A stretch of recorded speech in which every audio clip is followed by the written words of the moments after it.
শেখ মুজিব জানতেনই না যে মুক্তিযুদ্ধ হচ্ছে, নেতৃত্ব দেওয়া তো দূরের কথা। এটা তো জনগণের কোনো বদমাইশি না, এটা তো শেখ মুজিবের বদমাইশি, আওয়ামী লীগের বদমাইশি। ভাসানী ছিলেন একজন জনগণের লোক, শেখ মুজিব তো সেরকম ছিল না। শেখ মুজিব তো মতলববাজ। 71 সালে যখন আক্রমণ হলো তখন তাদের যে শীর্ষ নেতা হতাশ হয়ে বাড়িতে বসে পাকিস্তানের কাছে, সেনাবাহিনীর কাছে আত্মসমর্পণ করেছিলেন। বলা হয় যে আওয়ামী লীগ একটা স্বাধীনতাকামী দল। এটা ঠিক যে আওয়ামী লীগ স্বাধীনতা চেয়েছিল। 1949 সালে প্রতিষ্ঠিত হওয়ার পর আওয়ামী লীগ একটা গণতান্ত্রিক দল হিসাবে দেশে কাজ করেছে এবং 71 সালের পর তারা ক্ষমতায় এসছে। কিন্তু এটা মনে করার কোনো কাজ নাই যে আওয়ামী লীগই দেশ স্বাধীন করেছে। বরঞ্চ দেখা যাবে যে 25শে মার্চ 71 সালে যখন আক্রমণ হলো তখন তাদের যে শীর্ষ নেতা হতাশ হয়ে তার রাজনীতি সম্পূর্ণভাবে ধসে পড়ায়, নেতৃত্ব ধসে পড়ার ফলে তিনি অন্য কিছু করার উপায় না দেখে বাড়িতে বসে পাকিস্তানের কাছে, সেনাবাহিনীর কাছে আত্মসমর্পণ করেছিলেন। তারপরে তো পুরো মুক্তিযুদ্ধের 9 মাস তিনি পাকিস্তানের কারাগারে ছিলেন। মুক্তিযুদ্ধের নেতৃত্ব দেওয়া তো দূরের কথা, তিনি জানতেনও না যে মুক্তিযুদ্ধ হচ্ছে। কোনো খবর তার কাছে ছিল না, তাকে কোনো খবরের কাগজ দেয়নি, কোনো রেডিও দেয়নি, টেলিভিশন দেয়নি। 9 মাসে কারোর সাথে তার সাক্ষাৎকার হয়নি। শেখ মুজিব জানতেনই না যে মুক্তিযুদ্ধ হচ্ছে, নেতৃত্ব দেওয়া তো দূরের কথা। মুক্তিযুদ্ধ হয়েছে এটা তিনি জানলেন ছাড়া পাওয়ার পর লন্ডনে গিয়ে। কাজে আওয়ামী লীগ মুক্তিযুদ্ধ করে দেশকে স্বাধীন করেছে এটা মোটেই ঠিক না।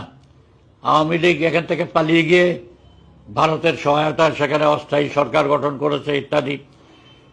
তারপরে ভারত তাদেরকে সব রকম সাহায্য দিয়েছে, তাদের খাওয়া পড়া থেকে আরম্ভ করে তাদের যত রকম দলীয় ব্যয় নির্বাহ সব তো ইন্ডিয়ার টাকায় হয়েছে। এবং যাকে মুক্তিযুদ্ধ বলা হয় সেখানে ছেলেরা অনেক লড়াই করেছে, তাদেরকে সামনে পাঠিয়ে দেওয়া হয়েছে। কিন্তু আওয়ামী লীগের লোকজনরা খোদ তারা তো কিছু করেনি। এই যে তোফায়েল আমু থেকে আরম্ভ করে রাজ্জাক, এগুলো তো কোনো লড়াই করেনি। শেখ মুজিবের ভাগ্নেটার কি নাম ছিল যেন, হ্যাঁ, সেও তো কোনো লড়াই করেনি।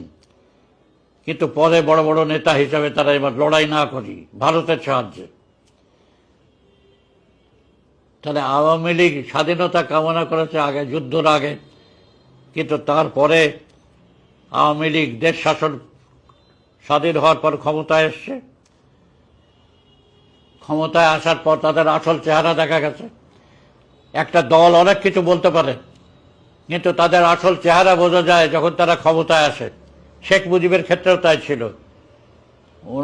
49 সালে আওয়ামী লীগ হওয়ার সময় থেকে তো অনেক কিছু কথা তারা বলে এসছে, অনেক বড় বড় কথা, গণতন্ত্রের কথা, হ্যাঁ, দেশের লোকের খাওয়া পড়ার কথা। কিন্তু তাদের আসল পরিচয় বোঝা গেল ক্ষমতা আসার পর। 1971 সালের পরে যে শেখ মুজিব ক্ষমতা এলেন তখন তার তো আসল চেহারা ধরা পড়ল। তিনি যে কি জিনিস, দেশের জনগণের সাথে যে তার কোনো সম্পর্ক ছিল না, যা মৌলানা ভাসানীর ছিল। ভাসানী ছিলেন একজন জনগণের লোক, শেখ মুজিব তো সেরকম ছিল না। শেখ মুজিব তো মতলববাজ, ক্ষমতা। সেই জন্য 71 সালের পর ক্ষমতা এসে দেখিয়ে দিয়েছিল যে কাকে জনগণ বলে, কাকে ক্ষমতা বলে, কাকে শাসন করা বলে, সব তারা দেখিয়ে দিয়েছিল। এবং এই 3.5 বছরে শেখ মুজিব দেশের লোকের জনগণের উপর এত নির্যাতন করেছিল যে বলার কথা নয়। দেখা গেল 10ই জানুয়ারি যখন 72 সালে শেখ মুজিব পাকিস্তান থেকে এলো, লক্ষ লক্ষ লোক তাকে বিমানবন্দরে, রাস্তায়, সরওয়ার্দী উদ্যানে সম্বর্ধনা জানিয়েছিল। কিন্তু 15ই আগস্ট যখন তাকে মারল, একটা কুকুরও রাস্তায় ডাকেনি। এই যে 3.5 বছরে শেখ মুজিবের অবস্থা ওইখান থেকে আসমান থেকে জমিনে পড়ল, মাটির মধ্যে ঢুকে গেল। এই পরিস্থিতি কেন হলো? এটা তো জনগণের কোনো বদমাইশি না, এটা তো শেখ মুজিবের বদমাইশি, আওয়ামী লীগের বদমাইশি। তারা এই 3.5 বছরে মানুষের উপরে এত জুলুম করলো যে তারা জনগণ থেকে সম্পূর্ণ বিচ্ছিন্ন হয়ে গেল।